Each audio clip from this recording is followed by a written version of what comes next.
Hey, what's going on, everybody? Okay, so before I get into this, we have to recognize that Joe Budden has done amazing things in his career and revamped his career and reinvented himself time and time again. And I always respect that so much. Sorry for having to go live in the car. I'm just on the move today and I couldn't start the day in the office, doing a video like I normally do. So we're going to talk about Joe Budden.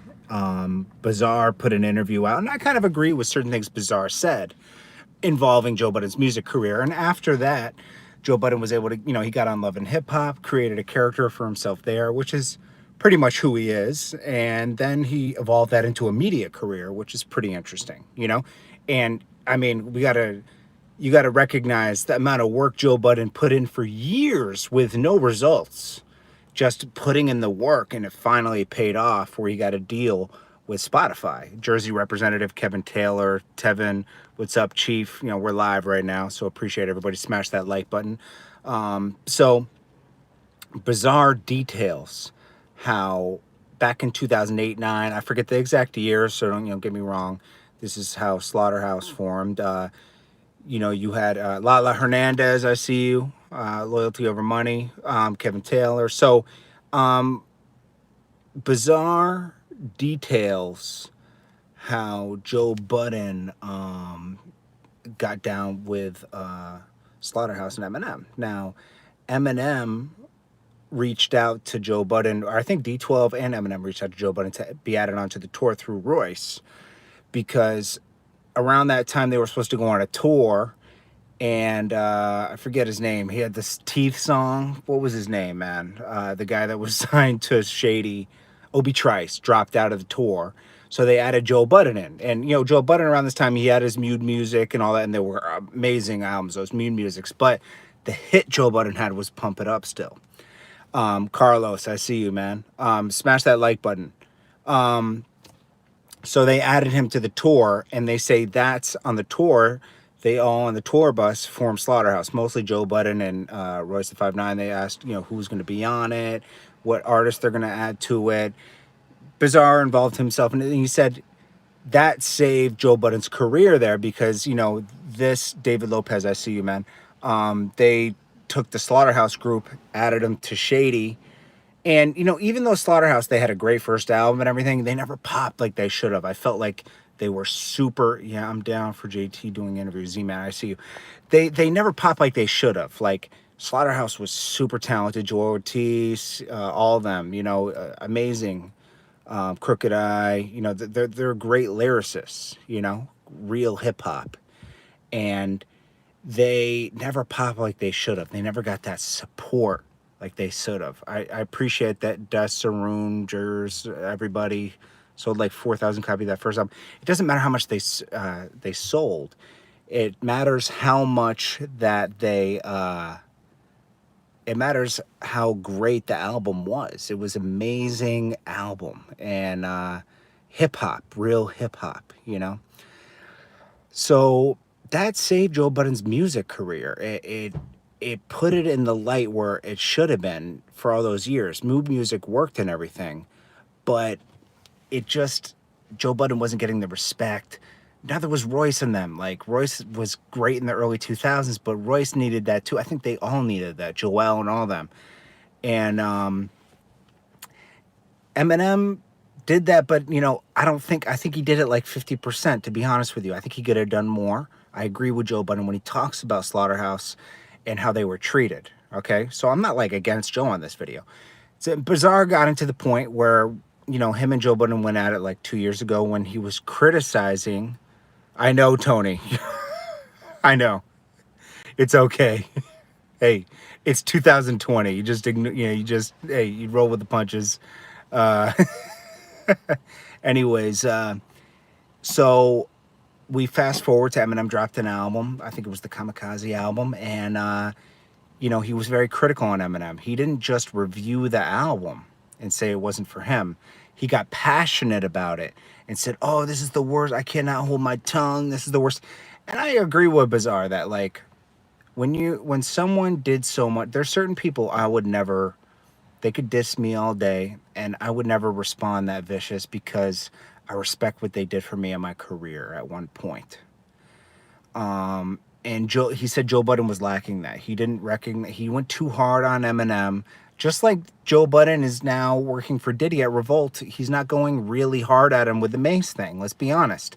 I think Mal and Rory, I think it was designed for them to be the ones that really went hard at the whole Mace Diddy thing, and Joe Budden didn't so much because he actually has checks coming through Revolt. Revival, no, it was the Kamikaze album that he was really critical of. It wasn't the Revival album. It was the Kamikaze album. Revival was, I think that was years before that. You know, Joe Budden probably shouldn't have gone as hard as he did on that Eminem album. But he did. And that was when, yeah, it was Revival he dissed. Whatever. I just remember the whole thing. His Revival critic ignited that album, though, on Everyday Struggle. Okay. Didn't he go in on Kamikaze, too? Like, didn't Eminem drop one album and then the Kamikaze? I remember there was two, right? That he went off on, right? Okay, there was two. Okay, so my bad. Hey, you guys always, you know, you fill in the facts. Glory, I see you. Tevin Bell, Ganja Sensei, I appreciate you all in the room. Eminem, am I the biggest Eminem fan? No, but I always respect that he's a wordsmith and he's the best at being a wordsmith. The best person just for making albums. You know, you got Nas, Jay-Z, a bunch of other people, you know. But I don't know. Joe Budden is definitely respected as a lyricist and always will be in my mind. Joe Budden is always hip-hop. I think he goes really hard all of a sudden for creators, but I understand that. Joe Budden is a chameleon, and he's I respect it. Yeah, I'll be critical at times, but always respect, you know. And, you know, I understand the situation he's in with the Mason Diddy thing because, you know, Mace did sign away his publishing willingly. So you can't always go so hard at him. And, you know, he'll go hard at labels for doing the same thing. But he also has business with Diddy. It's an uncomfortable situation. It's an impossible situation for Joe Budden to go hard on Diddy in that situation. But Hot Yellow Entertainment, I appreciate it. What was everyone in the EAG? Mace didn't know the business back then. Of course, nobody knows the business. Now they do, but there wasn't so much information back then. If you do that nowadays, you're just not looking for information. Check out Icewear Vezo. I know who Icewear Vezo is from Detroit. I know who that is. He's nice. You exposed Diddy and Joe Budden thing? I didn't expose anybody. Actually, other people said that, not me. Actually, I think Hot New Hip Hop put that out. When everybody know the business work looking at New Edition. No, they know how it works now, but when Mace was doing it, there wasn't so much information. There was a book called like Hip Hop 101 back then, and that was it. You had Wendy Day still doing these conferences, but if you didn't partake in that kind of stuff, you didn't know. And honestly, someone like Mace or Cameron or them, they were in the streets getting it. They were playing basketball, and they weren't like so involved. The music happened. It just happened, man.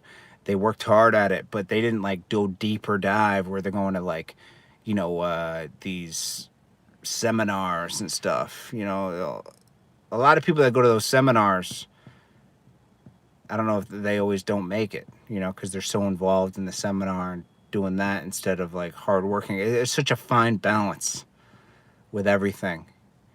Hard work gets you there and then you figure it out. Mace signed away his publishing. He's probably pressured into signing his publishing away, talked into it, trusted Diddy, and signed it away. Just like, you know, you got to be so careful who you put your trust in. You know, I'll tell you something else that happens. When you get hot out here, everybody wants to take a meeting with you just to see your ideas and see what makes you tick. It's important when you get on or you get any kind of power and you take these meetings that you keep your mouth closed because people are just trying to get your special sauce, man, you know? Diddy doesn't help enough people with all the money he has. You know, you look at someone like a Kobe Bryant or somebody, and you look at his life now and you see how many people he helped and touched. I don't see that with Diddy. I see that kind of with Jay-Z. Like he's at least trying. But I see some people that just don't help enough. And I would like to see Diddy help more. If he really meant what he said at the Grammys, help more people, man. Mace got Zode. He has to respect it. Yeah, you got over on Mace, and he should have been working at fixing that a long time ago. He should have been working at fixing that.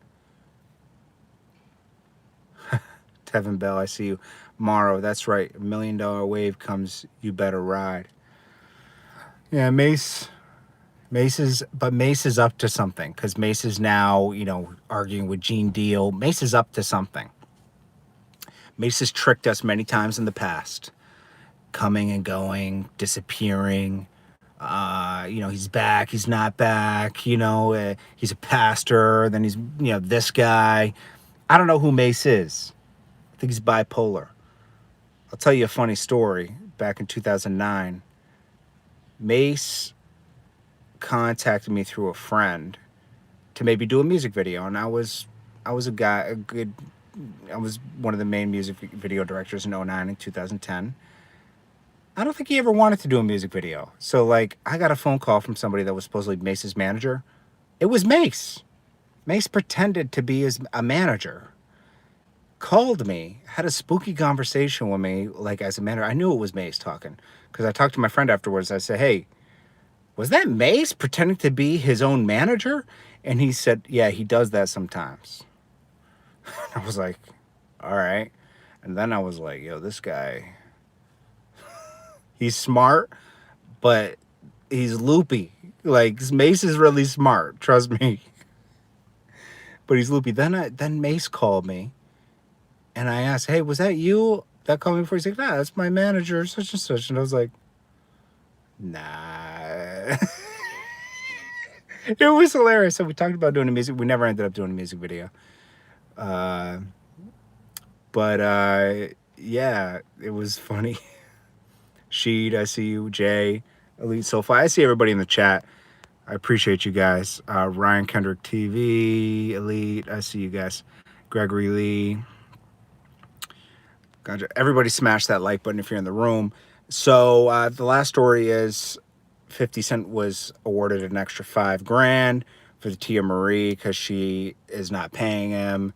And it's just going to keep adding up and adding up and adding up. Because, 50 Cent can make the case that he could have made that a little bit of money off of the $30,000 that she was supposed to pay him. Over a year's time, he could have made, 5-10% of the money. Or maybe he could have doubled, who knows, So they're going to award him some more money for delays and penalties and all that kind of stuff. So Teairra Mari is just digging a bigger hole for herself. If I were her, just apologize, man. Work it out with 50 some other way. But she won't. She took the other route where she turned it into a little beef. And 50 Cent only got a star on the Walk of Fame because of the Power show. 50 Cent got a star on the Power a star there because he's done so many different things. He's done great business. Jay-Z's gonna get one too. I think, because Jay-Z's been involved in movies and other kinds of stuff, so he'll probably get one too, eventually, because he's made an impact. He's involved in the NFL, but he's made an impact. He's invested in movies and stuff. Yo, JT Money, what's good, man? Okay, do you think 50 slapped French? Absolutely. French Montana had the hood on. He was wearing Maybelline in that video, and 50 Cent didn't have to go out the back door. 50 Cent has security and guys with him all the time. He's not scared. Come on.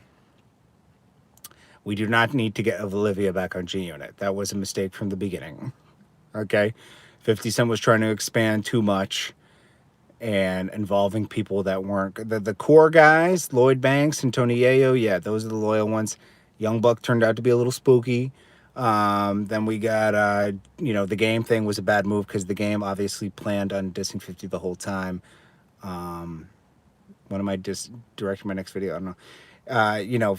The Game revealed by Jim Jones said he was going to diss 50 before he even signed a G-Unit.